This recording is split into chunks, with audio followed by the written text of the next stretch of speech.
অনেক টাকা পয়সাওয়ালা আর অনেক ধন সম্পত্তিওয়ালা স্বামীর থেকে টাকা কম থাক কিন্তু একটু সৎ আর মানুষকে সম্মান করে, এই টাইপের মানুষের কাছে মনে হয় দিন শেষে শান্তি পাওয়া যায়। আজকাল মানুষ দেখা যায় টাকা পয়সা সম্পত্তি দেখে মেয়েকে বিয়ে দেয়, তারপর দেখা যায় মেয়ের কপালে অনেক কষ্ট।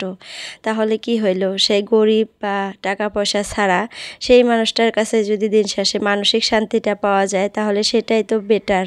হ্যাঁ, এই পৃথিবীতে টাকা পয়সা ছাড়া বর্তমান যুগে কিছুই চলে না, কিন্তু সেই টাকা পয়সায় কিন্তু সব সুখ এনে দিতে পারে না। কিছু কিছু শান্তি আছে যেটা একটা ভালো মানুষ বা সৎ মানুষই দিতে পারে। একটা স্বামী স্ত্রীর সম্পর্ক একটা পবিত্র সম্পর্ক, সেই সম্পর্কের মধ্যে ভালোবাসা, শ্রদ্ধা, বিশ্বাস, এই তিনটা জিনিস থাকলে অনেক বেশি। আর এই তিনটা জিনিস যদি না থাকে তাহলে আপনি না পাবেন মানসিক শান্তি, না পাবেন শারীরিক শান্তি। দিন শেষে অবহেলা, অশান্তি আর কষ্টটাই আপনার সাথী হবে। তাই মানুষ দেখে বিয়ে করেন, ধন সম্পত্তি দেখে না। আসসালামু আলাইকুম আমার প্রিয় আপুরা, তোমরা কেমন আছো? আশা করতেছি ভালো আছো। আলহামদুলিল্লাহ, তোমাদের দোয়া এবং আল্লাহর অশেষ রহমতে আমিও সুস্থ এবং ভালো আছি। নাজনীন ব্লগ চ্যানেলে আরও একটা নতুন ভিডিওর সাথে তোমাদের সবাইকে স্বাগত জানাইতেছি। আশা করতেছি আজকের ভিডিওটা তোমাদের কাছে ভালো লাগবে। যদি ভালো লাগে প্লিজ একটা লাইক দিয়ে আমার পুরো ভিডিওটার সাথেই থেকো। আর আজকে হলো রবিবার, আমার ছেলের স্কুল বন্ধ, তার জন্য তাকে কিন্তু আমি পড়তে বসিয়ে দিলাম। তো সকালের খাবার দাবার করে নিচ্ছি, তোমাদের দাদা ভাইও কিন্তু দোকানে চলে গেছে। তারপরে দেখো আমার ছেলেকে পড়তে বসিয়ে দিয়ে আমি আমার কাজে লেগে পড়লাম। তো ঘরটা কিন্তু একদমই ফাঁকা বলতে গেলে, ছেলে তো পড়তে বসে গেছে আর তোমাদের দাদা ভাইও চলে গেছে। আর সকালের নাস্তাটাও কিন্তু আমরা অফ ক্যামেরাই করে নিছি, দুপুরে রান্নাটাও করে নিছি। তো এগুলো আর তোমাদের সাথে শেয়ার করতে পারি নাই। তো যাই হোক, ওইদিকে ছেলেকে পড়তে বসিয়ে দিলাম, দিয়ে তারপরে দেখো বিছানাটা গুছাইতেছি। তো আমার সোনামারে যে পুতুলাটা, এটা দিয়ে কিন্তু আমার মেয়েটা খেলতেছিল, তো বিছানার উপরে ঢেল দিয়ে দিল, আমি এরকম করে সাজিয়ে রেখে দিলাম। দেখতে ভালো লাগতেছে কিন্তু বেশিক্ষণ থাকবে না, এটা একটু পরে আমার মেয়ে নিয়ে খেলতে যাবে। আর এইভাবে পুতুল ঘরের মধ্যে রাখা উচিত না, আমাদের ইসলাম ধর্মে নেই, কারণ নামাজ কালাম কিছুই চলে না। তো যাই হোক, এই পুতুলটা আমার ছেলের বার্থডেতে দিছিল, আগেও একটা ভিডিওতে বলছিলাম। তো ফার্স্ট বার্থডে করছিলাম যখন, তার একটা মাসি ছিল, তো সেই মাসিটা এই পুতুলটা তাকে গিফট করছিল। আর আমার ছেলে অনেক যত্ন করে গোড্রেজের ভিতরে রেখে দিছিল আর বলছিল, মা আমার একটা বোন হবে, সেই বোন এই পুতুলটা দিয়ে খেলবে, আমি তো ছেলে মানুষ, এটাতে তো খেলতে পারবো না। তো ঠিকই আল্লাহ কথাটা শুনে নিয়েছিল হয়তো। আমার ছোট্ট একটা সোনা মা আসলো ঘরে, আর সেই এই পুতুলটা গোড্রেজটা খোলার সাথে সাথে কালকা দেখি বের করে নিছে। এর আগেও একদিন বের করে দিছিলাম, কয়েকদিন খেলছে, তারপরে আবার তুলে রাখছি। একটু বড় সাইজের দেখে ভাবছি যে একটু বড় হইলে খেলতে দিব। আর একটা যেহেতু আছে সেটা দিয়েই তো খেলতে পারে এখন। আর একটা কিন্তু ছোট্ট সাইজের আছে, সেটা কিন্তু তার আঙ্কেল এনে দিছে, তার কাকা এনে দিছে তার মানে, তো সেটা দিয়েই খেলে এখন। তো বড়টা আমি রেখে দেই, কিন্তু তলে রেখে দেই গড্রেজটা খোলার সঙ্গে সঙ্গে না আমার মেয়েটা কেমন করে যেন দেখতে পায় আর সেটা টান দিয়ে বের করে নিয়ে আসে। তো কালকাও বের করে নিয়ে আসছে, 2 দিন থেকে খেলতেছে। তো ভাবছি যে আবার তুলে রাখবো, লেতরা হয়ে যায়, ওই যে পিঙ্ক কালার। আর ছোট বাচ্চা তো ঢেলে ঢেলে বাইরে ফেলাইয়া দেয়, তো এই একটা অবস্থা। তো যাই হোক, দেখো বিছানা দুইটাই পরিষ্কার করে গুছিয়ে নিলাম সকালে উঠেই। আর আজকেও না অনেক গরম করতেছে, সকাল সকাল অনেক রোদ উঠছে বাইরে। প্রায় কদিন অনেক বৃষ্টি গেল, তারপরে আবার 2 দিন থেকে দেখা যাইতেছে যে অনেক রোদ উঠে। আর এই কারণে না আমার শরীরটা অনেক অসুস্থ হয়ে গেছে, মানে সর্দি লাগছে, ঠান্ডা লাগছে। তো একটু ফ্রিজের পানি বেশি করে খাইছি 2 দিন থেকে অনেক গরম দেখে। তো ওই যে কয়দিন বৃষ্টি গেল একটু ঠান্ডা পাইছিল শরীরটা, আবার গরমের মধ্যে একটু ঠান্ডা পানি খাইছি, তো ওই যে শরীরটা অসুস্থ হয়ে গেছে। কি আর করব। তো সকাল সকাল ভিডিওটা আর তোমাদের সাথে শুরু করি নাই, রান্নাবান্নাগুলো আর দেখাইলাম না। তো আজকে রান্না করছি মাছ আর হলো ডাল বানাইছি আর ভাজি করছি।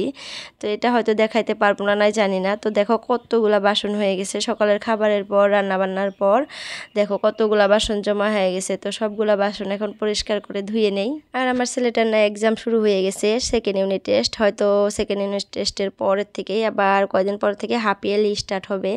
তো তাকে অনেক পড়াইতে হয় আমার, তো আজকেও পড়াইতে হবে অনেক সময়। তো যার জন্য কিন্তু সকালে উঠেই আমি তাড়াতাড়ি করে আমার কাজগুলা গুছিয়ে নিলাম। যেহেতু আমার ছেলেকে টিউশন দেইনি, আমি পড়াই, তো যার জন্য তাকে আর কি সময় বের করে আবার তাকে আমাকে পড়াইতে হয়। রাতে একটু পড়াই, সকালে একটু পড়াই, আবার বিকালেও একটু পড়াই ঘুম থেকে ওঠার পর। তারপরে সংসারের কাজকর্ম তো আছেই, আবার ছোট্ট একটা মেয়ে, তারপরে আবার এই যে ভিডিও, এটা আর একটা আলাদা কাজ। তো সব মিলিয়ে কিন্তু আমার অনেক কষ্ট হয় আপুরা, তোমরা হয়তো বুঝতেই পারো ভিডিও দেখে, তারপরে আমাকে বলতে হয় মাঝে মধ্যে, কারণ ছেলেকে পড়ানোটা না ওইটাতে আরও প্রায় 2-1 ঘন্টা বা 3 ঘন্টা দিতে হয়, ছোট যেহেতু 2 ঘন্টা ঘন্টা তো আমাকে পড়াইতেই হয়, তো বসে থেকে পড়াইতে হয়, ওই 2 ঘন্টা আর আমি অন্য কাজ করতে পারি না। তো যাই হোক দেখো ঘরের কাজ সব কমপ্লিট করে নিলাম, মেয়ের খাবারটাও খাইয়ে মানে বানিয়ে এই যে ঠান্ডা হওয়ার জন্য রেখে দিলাম। আর ছেলেকে না এমনি পড়তে দিছিলাম, আমি রিভিশন দিতে দিছিলাম, বললাম যে তুমি একটু রিভাইজ করো ভালো করে, কালকে ইংলিশ এক্সাম আছে মানডের দিন, তো আমি তোমাকে লিখতে দেবো সম্পূর্ণ কোশ্চেনগুলো আর কি আমি লিখে দিব এখন এক্সামের মতো করে, আর সে অ্যান্সারগুলো লিখে নেবে মানে লিখে দিবে। তো এই কোশ্চেনগুলো লিখতে প্রায় আধা ঘন্টার মতো লেগে গেছে, কারণ 4টা চ্যাপ্টারের কোশ্চেন অনেক সময় লাগে।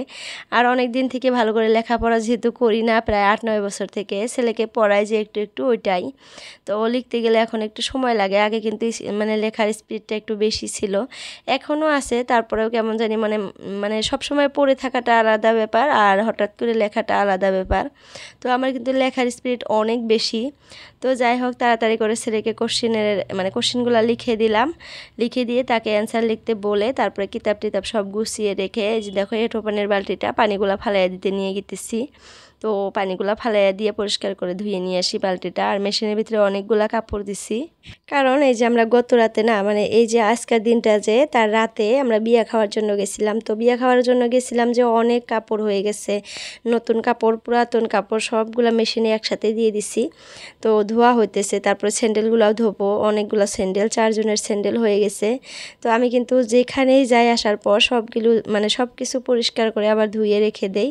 তো কাপড়গুলো তো মেশিনে দিছি, ধোয়া হইতেছে, স্যান্ডেলগুলো হাতে ধুইতে হবে। আর রাতে না একটু একটু বৃষ্টি হয়েছিল হয়তো, আমাদের উঠোনে না অনেক ঘাস হয়, আর বৃষ্টির দিনে কিন্তু ঘাসের পরিমাণটা একটু বৃদ্ধি পায়, যেহেতু সবসময় পানি পায় তো ঘাসগুলো কিন্তু অনেক তাড়াতাড়ি বড় হয়ে যায়। তো এই যে দেখো কতগুলা ঘাস ঘরের সামনে না হয়ে যায়, আমি কিন্তু মাঝে মধ্যে এইভাবে তুলে তুলে ফালাইয়া দিয়ে তারপরে উঠানটা ঝাড়ু দেই। তো আজকে আর ভালো করে উঠাইতে পারলাম না, ওই যে ভিজা ভিজা উঠানটা, তো এইদিকে কিন্তু আমাদের অনেক ঘাস হয়ে গেছে, তো সেই ঘাসগুলো একদিন ভাবছি পরিষ্কার করব। এই যে দেখো কত ঘাস হয়ে গেছে দেখছো, এই ঘাসগুলো তো এখন আর মানে পরিষ্কার করা যাইতেছে না, কারণ মাটিটা একদম ভিজা। তো আজকে বড় বড় গাছগুলা তুলে দিলাম, কালকা নলে পরশুদিন ভাবছি একটা কোদাল নিয়ে আইসা ভালো করে একদম চেঁচে তুলে দেবো, নাহলে দেখতে অনেকটাই খারাপ লাগে, আর ঝাড়ু দিতে গেলেও দেখা যায় পরিষ্কার করে ঝাড়ু দেওয়া যায় না।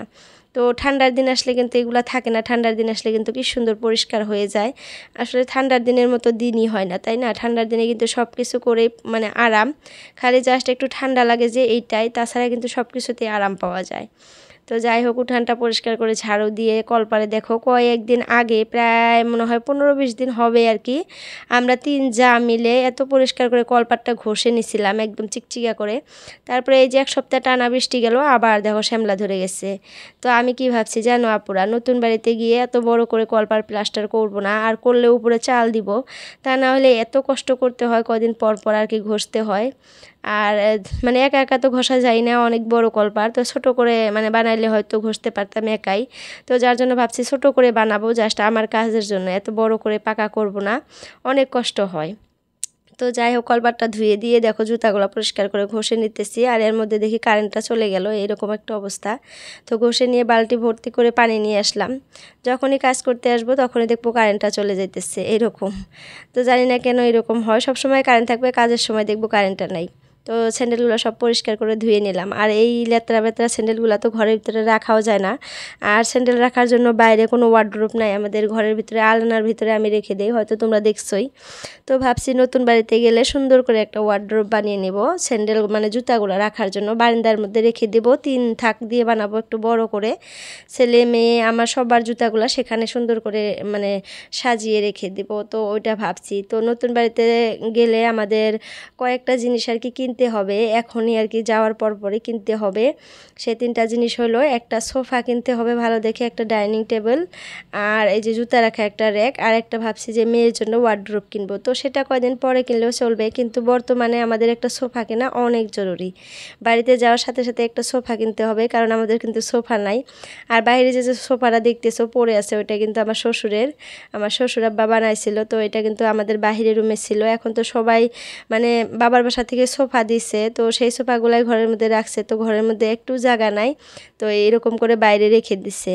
তো সোফাগুলো কিন্তু অনেক ভালো, এখনও কিচ্ছু হয় নাই, এতদিন থেকে বাইরে পড়ে আছে তারপরে নষ্ট হয় নাই। তো ভাবছি এই সোফাগুলো আমি নিব, মানে আমার শ্বশুরের হাতের চিহ্ন, তো অনেক কিছুই আছে আমার শ্বশুরের হাতের, তো তার মধ্যে সবাই একটা একটা করে নিতে চাইছি আর কি, যে শ্বশুর শাশুড়ির হাতের একটা চিহ্ন রাখতে হবে।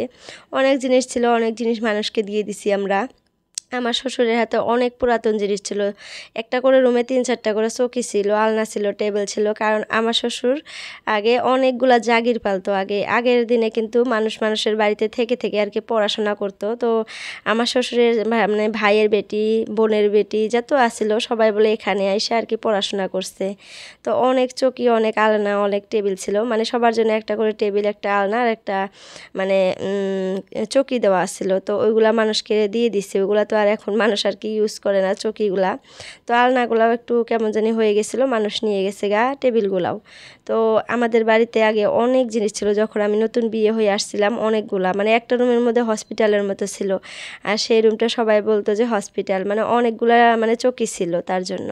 তো যাই হোক, দেখো এই যে কাপড়গুলা মানে শুকিয়ে দিছিলাম রোদের মধ্যে, শুকিয়ে গেছে, এখন সুন্দর করে ভাঁজ করে জায়গায় রেখে দেয়, গডরেজের ভিতরে রেখে দিব নতুনগুলা, আর পুরানগুলা আলনায় যেখানে আসছিল আর কি, ওই যে মেয়ের জায়গায় রাখতেছি।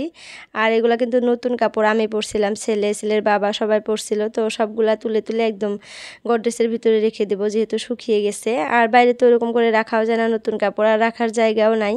আর আমি সবসময় কোনো জায়গায় গেলে আয়সা পরিষ্কার করে ধুয়ে ভাঁজ টাজ করে একদম জায়গায় রেখে দেয়, আর কোনো অগোছালো থাকে না। আর এগুলো যদি বাইরে থাকে দেখা যাবে যে একদম মানে সারা ঘর জুড়ে আছে। তো এরকম করে দেখা যায় অনেক মানুষই রাখে, আসলে এভাবে রাখা লাগে না, যেটার যে মানে জায়গার জিনিস জায়গায় সবসময় রাখলে ঘর বাড়ি কিন্তু সবসময় পরিষ্কার থাকে, এটা দেখবেন। তো চলো আপুরা, ভিডিওর এই পর্যায়ে এসে তোমাদেরকে একটা রিকোয়েস্ট করি, আমার ভিডিও যদি কেউ নতুন দেখতেছো, নতুন আপু বা ভাইয়া আসো, তাহলে প্লিজ চ্যানেলটা সাবস্ক্রাইব করে অল নোটিফিকেশনটা ক্লিক করে রাখবা, এতে করে আমি যখনই ভিডিও আপলোড করব তোমরা দেখতে পারবা। তো আজকের জন্য এতটুকুই, বাই বাই, আল্লাহ হাফিজ।